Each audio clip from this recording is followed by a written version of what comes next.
Matt, a client of mine, an IT consultant, wrote a book and posted it for free on his website before he published it. That night, he was out with his wife and someone was blowing up his phone, which he ignored, being date night, so he's probably still married. In the morning, when he officially began his workday, that same number was calling again, but this time he took the call. It was someone looking for a consultant who found his book on his website the night before, read it, loved it, and in a short, easy phone call that morning, signed up for a $10,000 consulting package. Hi, my name is Rodney Miles. Are you an author, a new author, thinking of promoting your book by going on podcasts? Good. Books plus podcasts make booms. Books for business, when done right, can recoup or turn a profit over all expenses involved in creating and publishing a book, sometimes as quickly as hours or even before the book is published, just like in Matt's example. Today, being a guest on multiple podcasts is even better than celebrity endorsements. Podcasting is arguably the number one tactic to promote you and your book, according to authors and publicists. Very recently, another client, Nick, shared with me the program his publicist had planned for him. Now, he hired this publicist because she had handled the campaign for another friend of his who wrote a similar book. And for the first author, she had him on 100 podcasts as a guest. That was a core of her publicity campaign, and his book took off. In fact, he's on his third successful book now and charges arms and legs for his consulting and appearances. When you promote your book, you're at the same time finding a market for your other products and services. So your book is a great tip of the spear that funnels or leads to a graduated ladder of services you offer. And it so often starts with your book, and they find you on a podcast. And there are best practices with your book for business. In this short video, we'll cover a sampling of those best practices, enough of them to really help with what you're trying to do, assuming you're trying to raise your rates or start or boost a speaking career or a consulting career, or maybe you're taking a regional success national or international. If you're looking to scale your business, if you're looking to spread awareness and engage and build a community. Also, if you're trying to memorialize a vivid vision for your company. So here are some kick butt tips you can use right away to publish and promote a book that will make a boom. Part 1, create. You want to craft a successful book, and that might not mean sales necessarily. It means a book that achieves the goals you have for it, the purpose you wrote the book in the first place. Tip number 1, read customer reviews of competitor books. I learned this from author Chris Fox, who writes for authors as well as his science fiction. And in customer reviews, good or bad, you get to see what reader expectations actually are, where comparable books miss and where they succeed. Tip number 2, start with a great hook. In nonfiction, this is often just a question that hits on the pain the reader's trying to fix. And it's ideally a question the reader will say yes to. Or you can start in media res, as they say, or in the middle. Throw them right into the action. I started a chapter in one of my books with, I'm doing better these days. And that sucks you right into the action. Think of all the great teasers at the start of every episode of Breaking Bad or any good movie. Tip 3, use common, easy language. Do not try to impress. That comes through and it stinks. When in doubt, use what word a reader would probably expect or they would use themselves. Don't try to impress with language unless it's very natural to you and truly part of your own voice. This will keep expectations met, especially when you're speaking on a podcast or when you're on stage or even in your interactions with people one-on-one. Tip 4, perfect your credibility cues. It's the little things. Now, the first talk I ever gave from stage was in 2015 at a conference in Irvine, and my talk was titled The Secret of Self-Publishing. Well, the whole secret, was to not look self-published. And that's still the secret. That still means professional editing, a professional cover, a great book description, but you want to go further. For example, instead of putting your name as the publisher, this is just one little way to do this, create a logo, a simple logo or a publishing imprint for your publishing house. Now, you don't have to actually form up a publishing house, but some do. In one case, for example, on a children's book I helped with called Fred and Roger Go to the Moon, we came up with Lucas Books as a imprint. And the logo was a monster truck because that's what the little boy who the author had written this book for really loved.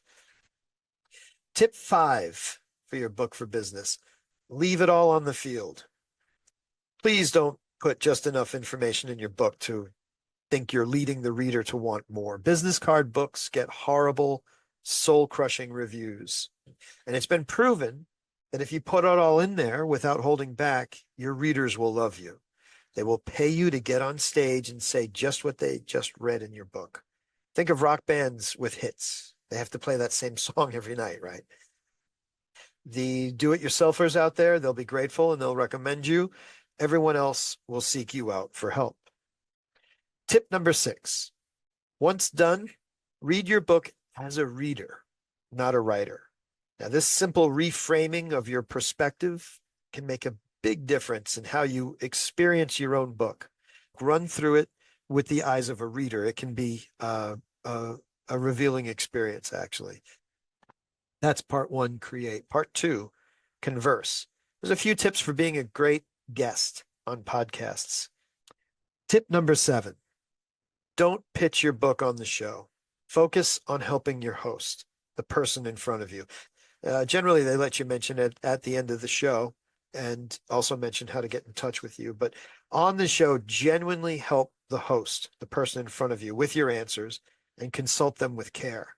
By the end of the show, the right people listening or watching will wonder if you have a book, and they'll be excited when they find out that you do. Tip number 8, love your book. It's not unicorns and rainbows to say that your author tone is part of what's called the Pygmalion effect. Your regard for your book shines through when you talk about it, and it shines through when you talk about what you do. I have a client right now.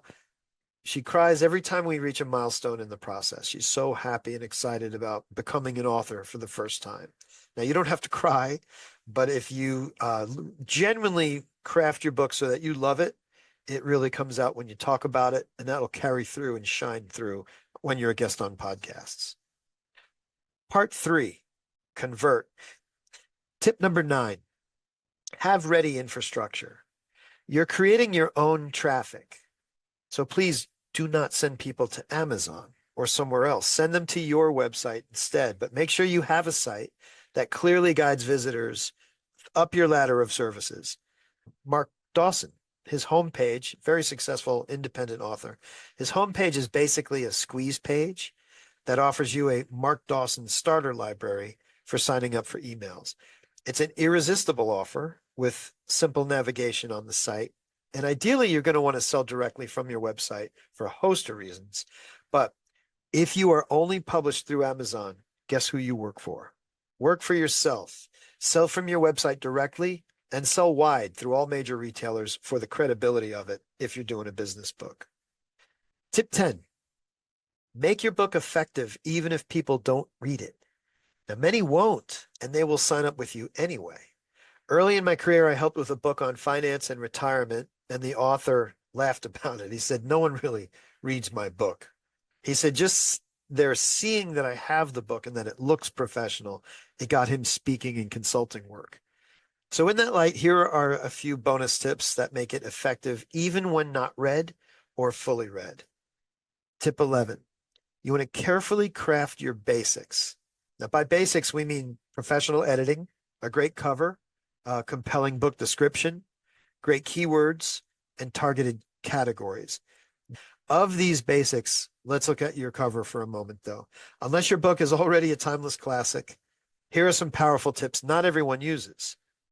Expectations play a large role in a successful book cover in many ways. In fact, that's the first step to getting good and avoiding bad reviews, meeting reader expectations. So your cover has to do 4 things.